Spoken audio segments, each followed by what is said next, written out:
बिस्मिल्लाहिर्रहमानिर्रहीम। अस्सलाम वालेकुम डियर स्टूडेंट्स। उम्मीद करता हूँ आप सब लोग ठीक ठाक होंगे, खैर खैरियत से होंगे। आज इस वीडियो में हम पढ़ने वाले हैं the Arrhenius concept of acid and basis. इसकी थोड़ी सी हिस्ट्री हम पढ़ेंगे, इसका जो मेन कॉन्सेप्ट है, इसका जो कोर आइडिया है वो पढ़ेंगे कि आर्हीनियस के मुताबिक एसिड और बेसिस क्या हैं, और इसकी जो लिमिटेशंस हैं वो पढ़ेंगे। हमें पता है आपका टाइम बहुत ज़्यादा कीमती है, आप बहुत ज़्यादा काबिल तरीन लोग हो, इसलिए आपका टाइम ज़ाया नहीं करेंगे और शुरू करेंगे। आते हैं इसकी हिस्ट्री की तरफ। हिस्ट्री देखिए, जो Arrhenius concept of acid and basis है ये प्रपोज्ड किया था स्वांटे आर्हीनियस ने 1884 में। स्वांटे आर्हीनियस एक स्वीडिश केमिस्ट थे, उन्होंने ये कॉन्सेप्ट 1884 में पेश किया था। This concept is very important in acid base chemistry, very important. देखिए, ये बहुत ज्यादा अहम इसलिए है because it give the first modern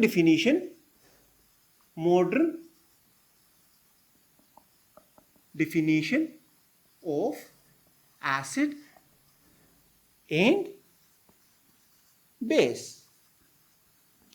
जिस तरह रदरफोर्ड ने फर्स्ट एटॉमिक मॉडल पेश किया उसमें बहुत ज्यादा गलतियां थी, फिर बाद में साइंसदान ने उसकी गलतियों को ठीक किया, लेकिन जो मेन आइडिया था स्ट्रक्चर ऑफ एटम का वो रदरफोर्ड ने पेश किया। हालांकि उसके जो पास्टुलेट्स थे, उसने जो थ्योरी पेश की थी, उसने जो मॉडल पेश किया था वो गलत था, तकरीबन ज़्यादातर गलत था। फिर बाद में साइंसदानों ने उसमें सही करेक्शंस लाई, लेकिन वो जो main concept structure of atom है वो रदरफोर्ड ने पेश किया था।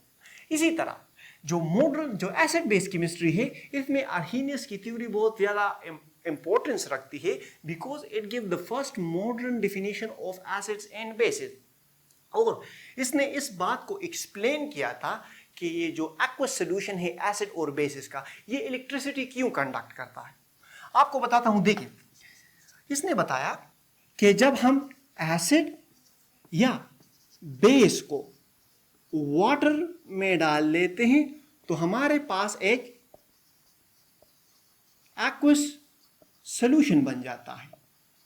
यही एक्वस सोल्यूशन हमारे पास इलेक्ट्रिसिटी कंडक्ट कर सकता है। इसने इस बात को एक्सप्लेन किया कि ये एक्वस सॉल्यूशन इलेक्ट्रिसिटी क्यों कंडक्ट करता है। इसने इसकी वजह ये पेश की, इसने कहा कि ये जब हम एसिड और बेसिस को वाटर में डाल देते हैं सो दे डिसोसिएट इनटू आयंस। ये आयंस में हमारे पास, इसने कहा था कि जब हम एसिड और बेस को पानी में डालते हैं तो ये आयंस में डिसोसिएट हो जाते हैं। एसिड और basis positive and negative charge ions बना लेते हैं। यही चार्ज्ड आयंस इलेक्ट्रिसिटी कंडक्ट करने का जरिया बनते हैं। इसने इस बात को एक्सप्लेन किया कि जो एक्वस सॉल्यूशन में है इसमें इलेक्ट्रिसिटी क्यों कंडक्ट होती है। ये तो इसका थोड़ा सा इंट्रोडक्शन और हिस्ट्री थी। अब आते हैं इसके कोर आइडिया की तरफ। इसका जो मेन आइडिया था, इसका जो मेन कॉन्सेप्ट था वो क्या था। इसका जो मेन कॉन्सेप्ट था, it was based on the behaviour of acid and basis in aqueous solution. इसने एसिड एंड बेस के बिहेवियर को स्टडी किया और इसे एक्सप्लेन किया एक्वस सॉल्यूशन में, या जिसे हम वाटर भी कह सकते हैं।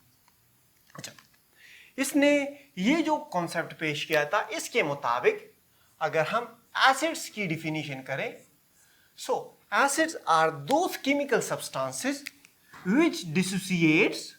केमिकल, ये हमारे पास वो केमिकल सब्सटेंसेस होती हैं जिसे हम अगर पानी में डाल दें तो वो डिसोसिएट हो जाते हैं। केमिकल सब्सटेंसेस विच dissociates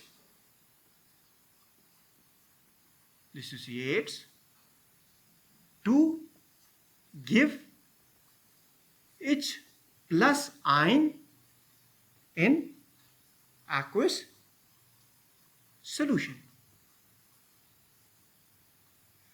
ये एसिड्स हमारे पास ऐसे केमिकल सब्सटेंसेस होते हैं जिसे अगर हम पानी में डाल दें तो वो H प्लस आयन बना देते हैं और एक एक्वस सोल्यूशन बना लेते हैं.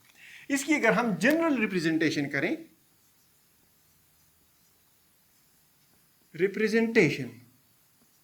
इसको अगर हम जनरल रिप्रेजेंटेशन करें तो इसकी जनरल रिप्रेजेंटेशन ये होगी. इससे आपको इसका डिफिनीशन भी क्लियर हो जाएगा. ये एक केमिकल सब्सटेंस है, ये एक केमिकल स्पीशी है. सो acid is a chemical substance which dissociates in water to give us H plus ions and negatively charged ion. So acids are those chemical species which dissociates to give H plus ion in aqueous solution. Acids हमारे पास वो species होते हैं जो water में dissociate होकर H plus ion बना लेते हैं. इसकी अगर मजीद एग्जांपल मैं आपको दूं, HCl hydrochloric acid H plus ion बनाता है एंड Cl माइनस आयन बनाता है. इसी तरह sulphuric acid H2SO4 2H plus ion बनाता है एंड SO4 माइनस 2 आयन बनाता है. इसी तरह फास्फोरिक एसिड H3PO4. इसी तरह एसिटिक एसिड, इसकी किस चीज की एग्जांपल्स है? एसिड्स की. हाइड्रोक्लोरिक एसिड हो गया, सल्फ्यूरिक एसिड हो गया, फास्फोरिक एसिड हो गया, एसिटिक एसिड हो गया, नाइट्रिक एसिड HNO3. ये किस चीज की एग्जांपल्स हैं? These are the examples of acids. अच्छा, अब आते हैं बेस की तरफ कि इसके मुताबिक बेस क्या है. So according to Arrhenius, bases are those chemical substances which dissociates in water and give us OH minus ion. Acids are those chemical substances which dissociates in water and give us OH minus ions. ये basis हमारे पास वो species होते हैं, ऐसे chemical substance है जिसे हम water में डाल देते हैं और वो हमारे पास OH माइनस आयन दे देते हैं. तो इस तरह के केमिकल सब्सटेंसेस को हम बेसिस कहेंगे. इसकी अगर जनरल रिप्रेजेंटेशन में आपको दूं, जनरल रिप्रेजेंटेशन, इसकी जनरल रिप्रेजेंटेशन कुछ यूं होगी कि लेट सपोज ये एक केमिकल सब्सटेंस है हमारे पास, इसे हमने वाटर में डाल दिया, ये हमारे पास कन्वर्ट हो गया B plus aqueous solution in OH minus aqueous solution. So bases are those chemical species which dissociates in water and give us OH minus ion in aqueous solution. Such kind of chemical substances or chemical species are called bases. इसकी अगर example मैं आपको दूं, KOH potassium hydroxide, sodium hydroxide, magnesium +2 इसका oxidation state है, so magnesium hydroxide, calcium hydroxide, aluminium का oxidation state +3 है तो एल्यूमिनियम OL3, इस यहाँ पे 3 लगेगा, सही. Aluminium hydroxide, calcium hydroxide, magnesium hydroxide, sodium and potassium hydroxide are the examples of Arrhenius acids and bases. अच्छा, इसने तो एसिड्स और बेस के कॉन्सेप्ट को एक्सप्लेन कर दिया, लेकिन इसकी ये एसिड्स और बेसिस हमारे पास तमाम एसिड्स, ये कॉन्सेप्ट तमाम एसिड्स और बेसिस पर एप्लीकेबल नहीं है. समझाता हूं कैसे. इसकी जो हम लिमिटेशन और ड्रॉबैक्स पढ़ने वाले हैं, इससे आपको पता चल जाएगा कि ये किस तरह तमाम एसिड्स और बेस पर एप्लीकेबल नहीं है. देखिए, ये जो कॉन्सेप्ट है ये मेनली डिपेंड करता है एक्वस मीडियम पर. ये उन एसिड्स और बेसिस को एक्सप्लेन करता है जो कि एक्वस सॉल्यूशन में सॉल्युबल है। So it is limited only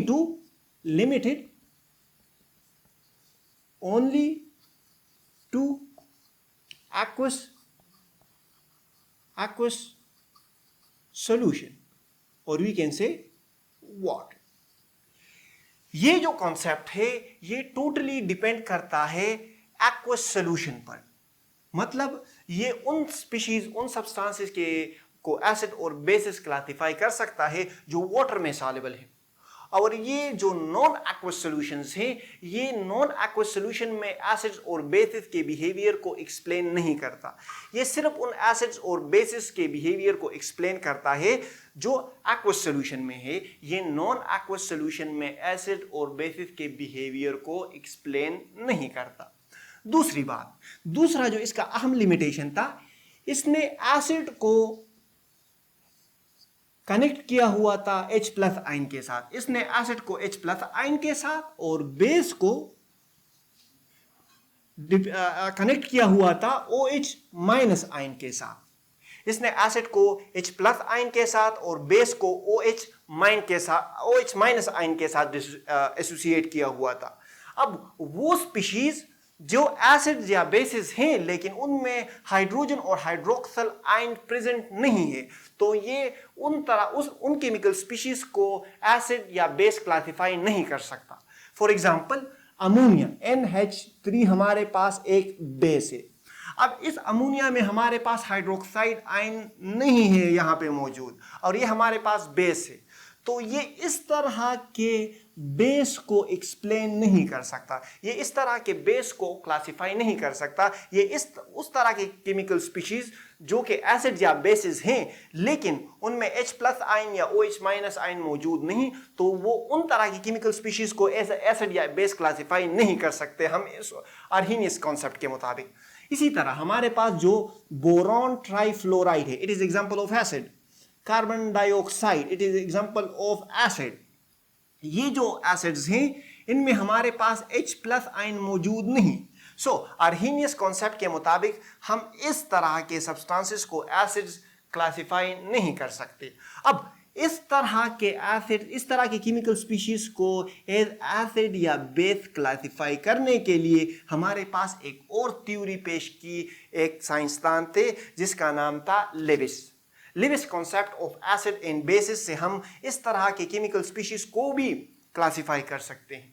I hope आपको आर्हेनियस का कॉन्सेप्ट समझ आ गया होगा। अभी भी समझ नहीं आया तो कमेंट सेक्शन में पूछ ले, हम आपकी खिदमत के लिए हाजिर हैं। लेकिन आर्हेनियस कॉन्सेप्ट का थोड़ा सा नटशेल में एक ओवरव्यू सुन ले। आर्हेनियस कॉन्सेप्ट सेवंते आर्हेनियस ने 1884 में पेश किया था और उसने एसिड और बेस के बिहेवियर को स्टडी किया वाटर में।